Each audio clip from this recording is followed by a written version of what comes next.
Yeah, less time to live code is really terrible in the situation. That's what people are waiting for, right? I think I'm live. Amazing. We can hear you nice and loud. Loud? Alright. I did not hear any of that. Anyway, I think the audio's alright. Hang on, I'm going to mute my output. Okay, cool. So we're live. Alright. So, thanks to everyone for being here today, and more importantly, thanks to Linux App Summit for taking what was probably the strangest worded pitch that they've probably ever gotten. So, hopefully it'll be worth it, but my name is Ethan. You may know me as FlipIt if you want to be informal. I make Linux games, so many that usually when I tell people what I worked on, I tell them to go to this page, and then I tell them to scroll down until they get to the bottom. Here's a fast version. Oh, that frame rate looks great. But yeah, I mean, we'll get there eventually. And okay, we're at the bottom. So yeah, I think it's, well, let's find out. It is 65 games that I've personally maintained. I've personally shipped. I've worked on countless more. I've shipped on many, many platforms. I think FNA, which is my main project, ships for, I think Hail's Room. I think it's like 11 platforms now. But anyway, Linux is my primary platform, and that's what I wanted to talk about. My build system in particular, because I remember like a couple months ago, I think Gaming on Linux kind of posted an article about this particular conference, and it had a lot of things about stuff like Flatpak and Snap and the way things are packaged and distributed. And I've, over the years, been pitched things like Flatpak and Snap a lot. And I think sort of the common thing that I've kind of realized is that nobody really knows how games are packaged and shipped, because A, games are pretty much unlike any other software that you build or run. And second, the games industry is very, very, very, very secretive. And so even if you wanted to know, it's kind of hard to get a good sense of how that all works. For AAA, that's still true, but for independent games, we're a lot more open and can kind of be more transparent about how we do things. So that's what I'm doing today. I'm just going to go from the very start to the very end, so there's no questions as to what I use, how I like things to be done, and how it's distributed, and all that stuff. So hopefully this will be a good way to kind of measure a delta in a way, which is like, hey, if I'm introducing this thing that is meant to be used for Linux app development, by introducing it into this context, am I actually making the developer experience better, or am I just adding more things that they didn't ask for, or am I accidentally taking something away that I didn't realize they really needed, things like that. So without further ado, we'll basically get started. We'll finally get started. Basically, what you're looking at is close to a replica of my development environment. I use GNOME 3. I have a couple extensions that aren't on here. Most of my life is in a terminal. You'll notice there's no like IDE or anything like that. We'll get to that, actually. And this is a FlipIt AMD, which is my AMD testing box, which normally I don't use for development, but I use Fedora on all my machines in the office, so it really is really easy for me to kind of replicate it at that point.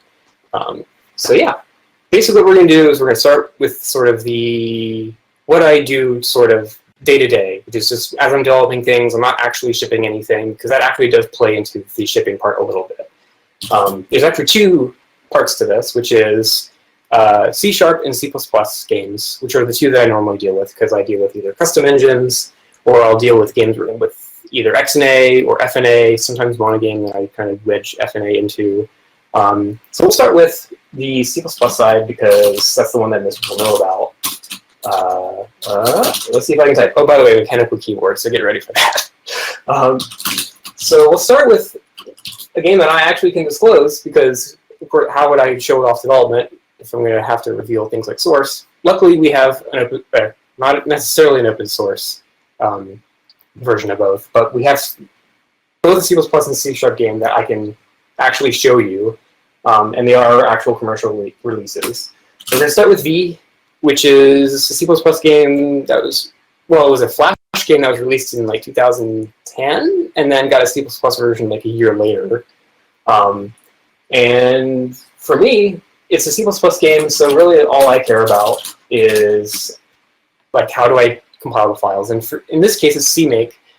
You may be terrified to know that for most games, when I don't have to care about Windows builds, I generally just use a handwritten make file. I don't know if that's too scary these days, but really it's like, I mean, if you go into the CMake file, you'll notice there's like a bunch of stuff for like here's a giant apple block, and we have a couple things that were actually added after the fact, like the Steam and GOG flags. We have a nice RPath thing. I'll get to that in a second. And then really the source is just this one list. And then that's it. We kind of just have a bunch of lists of source files. We compile them with a couple flags. We don't really care about configurability, of course, because there's technically only supposed to be like one version, unless you count, the networking versions like Steam and PUBG and so on. And a lot of this is actually added after the source was released. Like none of this was here before then. And so what we do the usual deal. Wait, no. Oh, I've already compiled it. That's great. So yeah, we just do make as normal, and then we'll run it. Not much to see here. You know how C++ development works. But one of the things that's unique is you'll notice, obviously I'm using the system libraries in this case, which isn't what you would actually do when you ship. You include all your dependencies.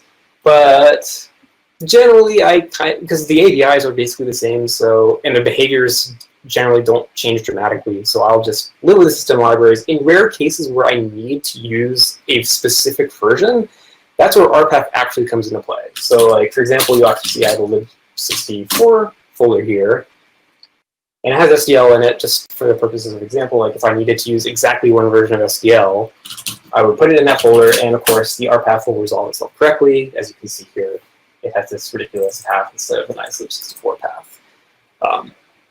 And so that's pretty much it. Like I'll use GDB, I'll use Valgrind. Obviously that's all debugging stuff, which we're not going to get into, but pretty plain and simple. You just type make, maybe type CMake before that. Sometimes developers will have something like pre-make or something like that, but it's not complicated. You type one command and then you type make. That's it. And so what about C#? Because C#, of course, is a little bit more complicated. And in that case, we actually have, if I can type it correctly, Flotilla, which is another game. That was released in 2011, I want to say. No, probably 2010. I think like the Xbox 360 version came out before. But so not much to see here. In this case, instead of make, we use xbuild or msbuild nowadays, because msbuild, we have the source to that, and you can get get msbuild in a repository. That's what I was trying to say. So typically we just do like xbuild flotilla.stl2. I've already built it, but you know what compiling looks like. In this case, we're compiling FNA as well as flotilla.exe, and if you go all the way down to where it outputs, which I just happen to know, but you could read the build output and find out where that is. It's basically Flotilla and his friends, and you'll notice, and I didn't mention this with V, because V happens to be literally one file for all content, but in this case, you'll notice that these are symlinks, not directories. And what I typically do is I will go ahead and when I get a new game, typically they'll either give me a build that I can just use that's like DRM-free and standalone, or I'll just, like if I have it on Steam where they give me a key, I just pull down the Windows version, use the content from that, and just symlink it, because ideally the content is identical across all the SKUs anyway. And so all we do really is we take the managed binaries and run the output, with the exception of the DLL, the SO files again, which is, in this case, you can't necessarily use the system files, because in this case, instead of running the binary, you're running mono, which is a system binary running to the managed executable. So like LD library paths can get messed up if you try to put SDL in there, and then there's another library that uses it. It's a big mess, but we actually haven't necessarily found a good way to kind of make the user experience better there. But as you can see, I have one SO file in there. which is just FNA 3D, which is our 3D rendering for FNA. And so typically we just run it with mono, and that's it. And it runs, and it's great. It has a bunch of RGB debug output because it's a debug binary, and it's got all these weird debug things. Fine. If for debugging, I'll use mono develop. I don't have mono develop on here because mono on Fedora, for very, very good reasons, takes a little bit of extra setup work because just building mono requires a bunch of binary loss and bootstrap, which is not great. So that's really all there is to day-to-day, which is you build it, you run it. We're using system libraries technically, except sometimes when we don't, but it's kind of wishy-washy. And this is all in Fedora. Fedora 33, actually, in this case, because it's the very latest, but we can't actually use Fedora to build the final package. Even though, so there's actually one little exception to the every machine in my house has Fedora on it, and that is a little guy who I don't think is recognized here, so we're just going to do this. Welcome to FlipIt build. This is a different type of machine, and that is does it say here? Would that be LSD? No, I don't remember. What you really need to know is that it's CentOS, not Fedora. And there's actually one very, very, very particular reason for this. Would anybody like to guess what it is? I mean, obviously, when it comes to builds, things get very nuanced and complicated. I'm sure you can make a reasonable guess as to what that is. But hey, we have a little bit of time, so I can just go ahead and do this. Hey, that's the reason, because it's glibc. And that's it. That's literally the only reason. Not the compiler, it's not about something about stability or anything like that. It's literally just the glibc version is low.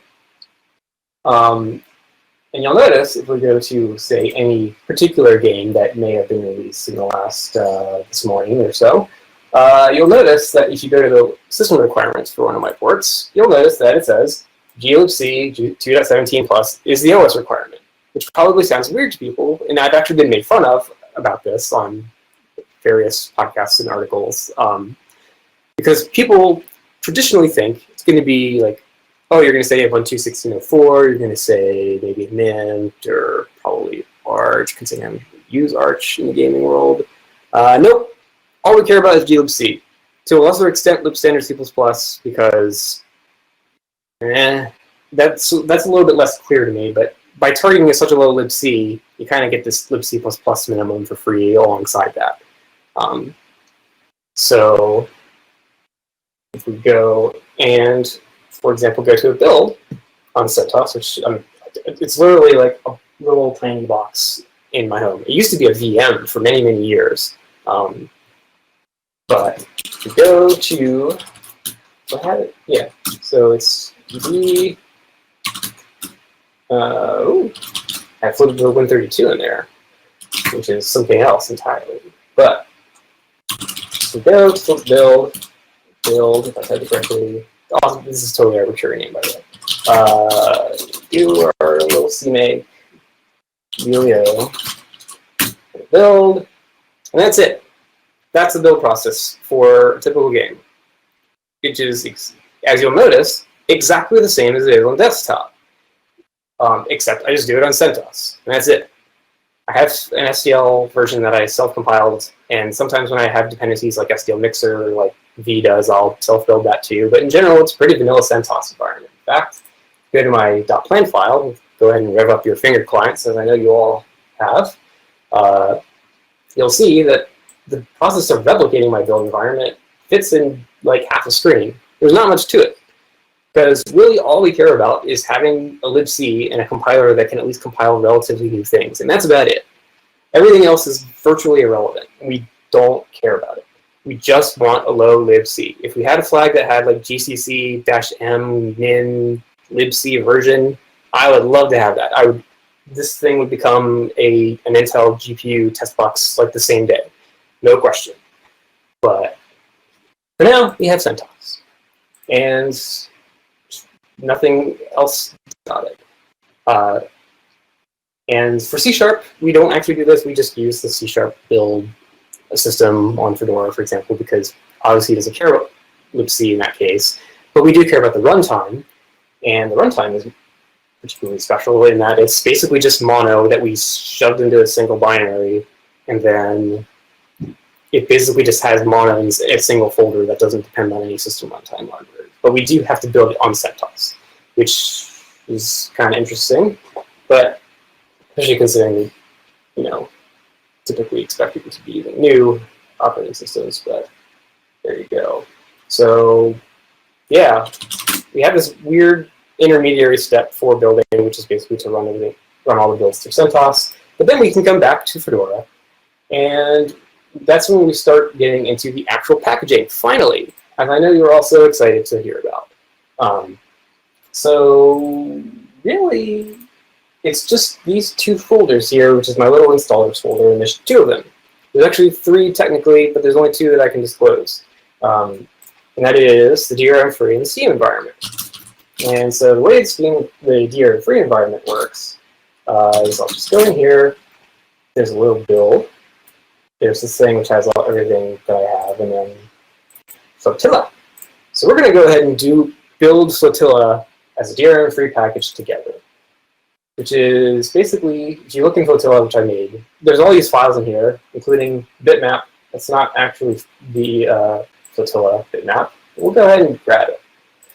Just go ahead and there it is. This is actually how I do it, by the way. Basically what I normally do is I'll take this image and then I'll save it. I just realized I don't have something that will convert it to bitmap trivially, so pretend that I made a bitmap of this exact file and put it there. So this file details, it's basically title that basically this is what I do is I just copy it and I change the name. That's how you do it. I think I even wrote that explicitly in the documentation. And then there's this one file called config.lua, which is a mess of Lua stuff that probably has not been touched in like 8 years. And then let's see. So let's just say, for example, Blendo Games. I think that's his website. We manually type it in. Flotilla, Flotilla, Flotilla, Flotilla, Flotilla. Again, I usually copy this from the Steam description, but I just go neat. And usually there's a bitmap. Get to that. And then the name of the executable. The executable, if you're wondering for a C# game, where do we get that? And if we go to our friend Mono Kickstart, which is the name of the self-contained mono runtime. Oh, by the way, third installers for GOG. We'll get to that. But let's see. You go to Precompiled, and you'll see, if you're familiar with C#, you'll recognize all these DLLs. System XML is in there, System Core, MS Core, all our friends in the C# world. Not everything. If you get into this weird stuff like system.web, I usually tell people to just copy it from their system installation because they're basically the same anyway.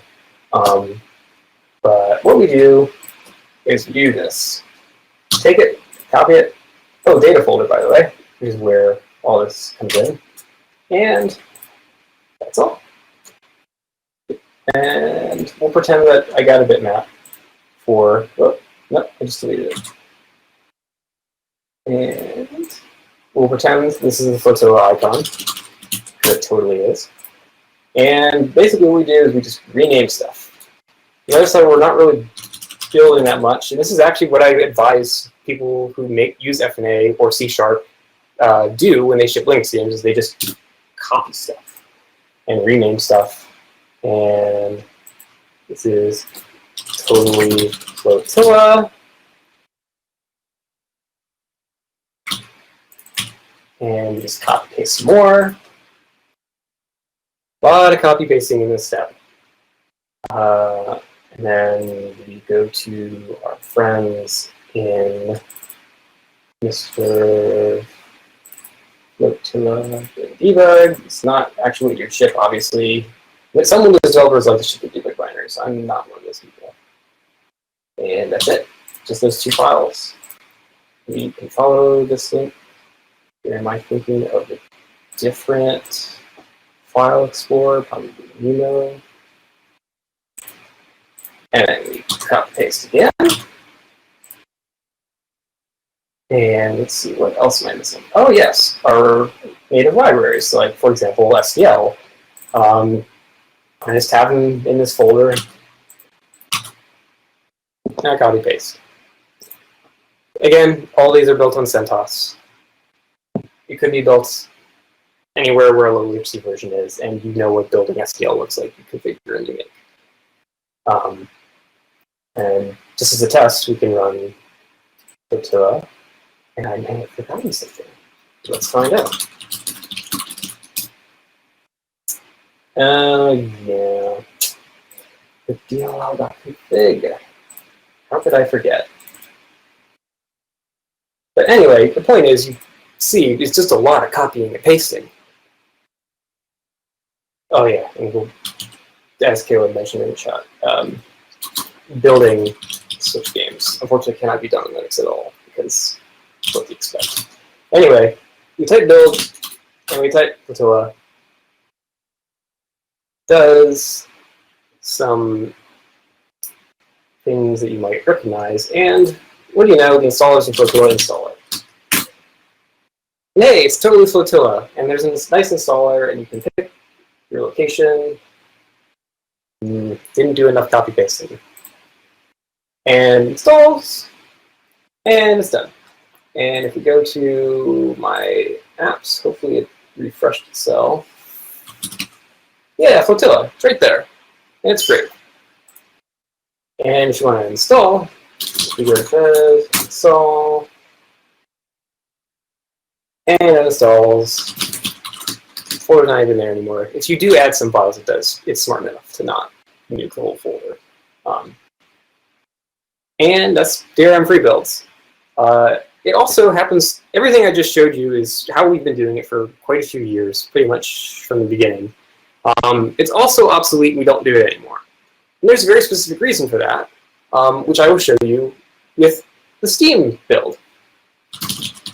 Steam build is, there's not much I can show, but luckily I can show enough of it. Because, of course, the Steamworks stuff is technically NDA, except for the stuff that's disclosed in the SDK documentation that you can actually go look up yourself without having to sign anything. And basically, all you really need to know is that there's this wonderful thing where you can just type in your user and password, try have source so I don't have to constantly type it. It's a little builder tool that they have. And then you point it at something like Flotilla, for example, where basically there's an app, which, again, lots of copy pasting, but really all you care about is the app ID and these things called depots. And, for example, the Linux depot looks like this, which is, and again, a number that Valve gives you. And then folder path. Folder path. Go to Linux. Oh, look, it's just a game by itself. And there's no other metadata or anything like that. It's just the regular game. This is exactly what you would see when you download Flotilla on Steam to your machine. Nothing special about it. So what do? We upload Flotilla. Just for the purposes of completion, I will actually do this, so please don't hack me. This is the second dumbest thing that anyone's ever done on a video conference.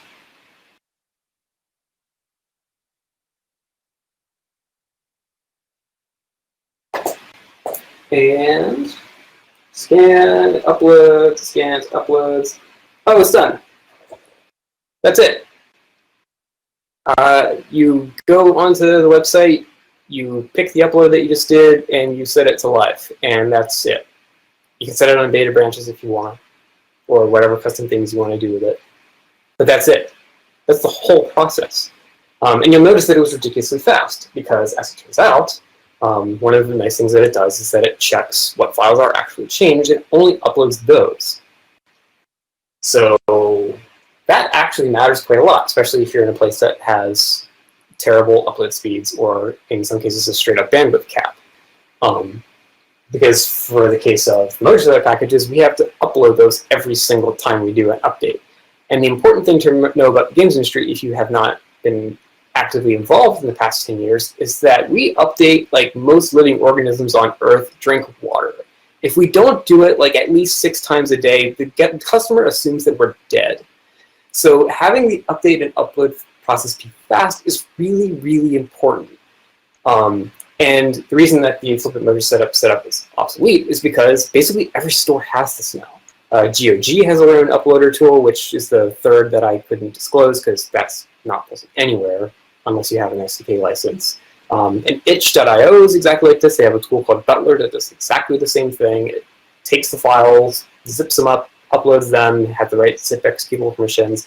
Usually the most you end up doing is like specifying the executable name. That's kind of it.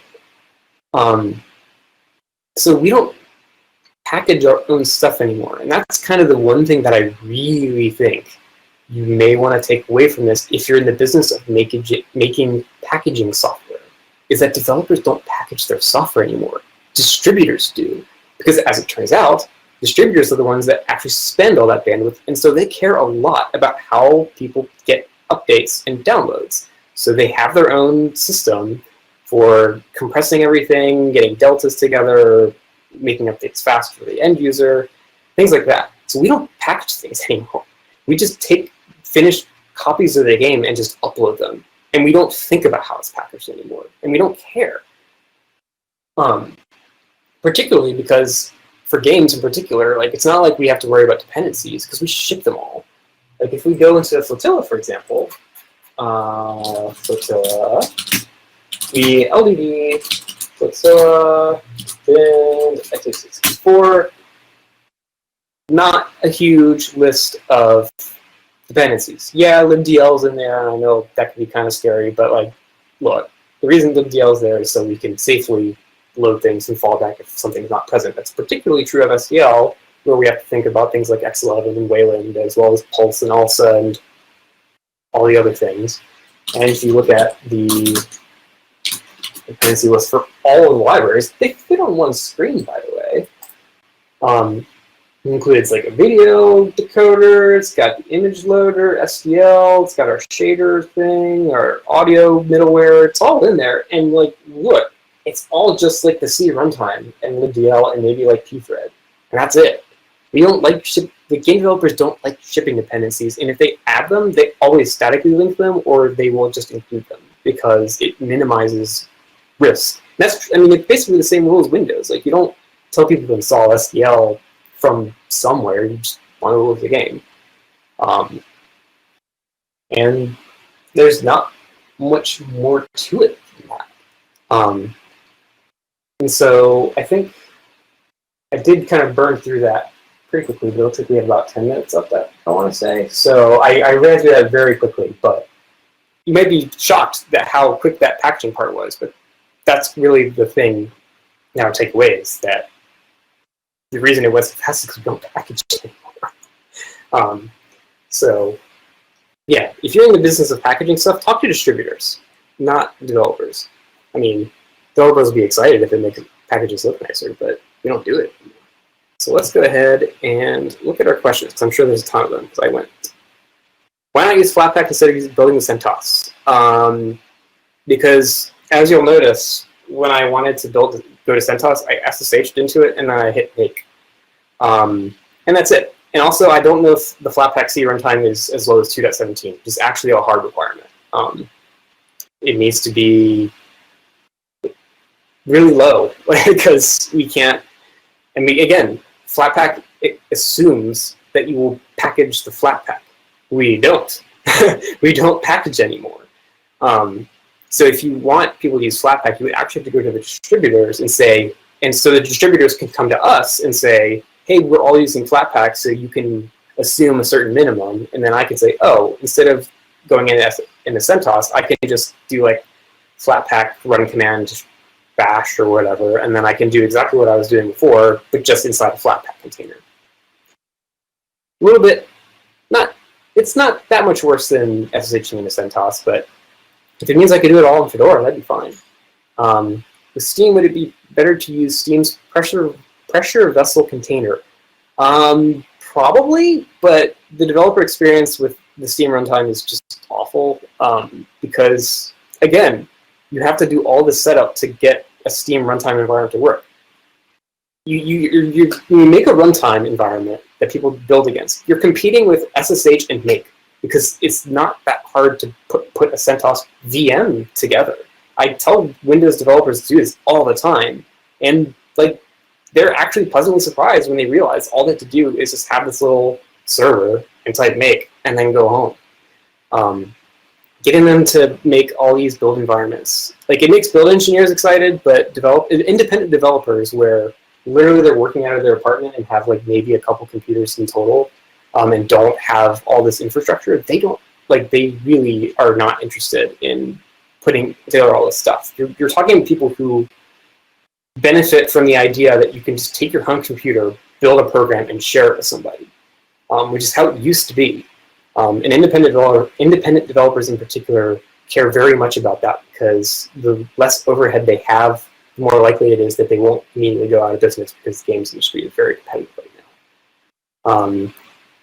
I'd be interested in trying packaging with an app image. Have you already thought about it? Yeah. Roughly the same problem as Flatpak. Also, I don't like single file programs. One of the things I actually like about getting programs off Steam and GOG, for example, is that I can see all the files, and it's not going into like some temp directory, and people can actually take things apart and mess with them. Whereas, like, I think AppImage has an extract function, but I think the last time I tried it, it didn't even work. Oh, and you reminded me, what about FlipIt setup, for example? So we go back to that package, the Flotilla installer. If you don't like having installers, which some people legitimately don't, guess what? It's a zip file. So you can just extract it because people know how to extract zip files, turns out. So again, when it comes to packaging, you're competing with SSH and Make. And when it comes to end users who want to be able to access the internals of their software, you're competing with unzip or just nothing at all. Any hints of building the source Mojo setup? I had issues with the license files under curses. I think that got fixed recently. I think Codeweavers, because Codeweavers still uses the Mojo setup for crossover, I think. So they actually submitted some patches recently that addressed a bunch of things. I believe the Anchors backend worked last time I checked, but to be fair, I haven't had a lot of use cases for curses, so there may genuinely be a bug there. So I would either bother Ryan or I would bother the person who has the most recent commits to the Mojo setup repository. Isn't it a problem that the compilers on CentOS are kind of ancient? Sometimes, yes. In fact, and this is kind of a little bonus thing that we can do. Thankfully, GCC actually keeps up pretty well. People making games don't use very modern language features. C++11, they'll, like, I think the last game that I worked on that used a modern feature set was Wonder Boy, which used C++11, and that was 3 years ago. Like, game developers are not in the business of getting super, super intense with modern language features. Unreal Engine 4 might be the exception to that rule, but in general, we just go with really, really old versions of things. In fact, one of the main complaints that I got when the vSource code went out was, what the heck, this is like C++ 98. And I'm like, yep, that's how we like it. And so let's go into the flippable environment. In fact, we can actually show off what it looks like to build a library. So let's go to FNA 3D, for example, which is how I do the usual deal. Again, C, make, and make.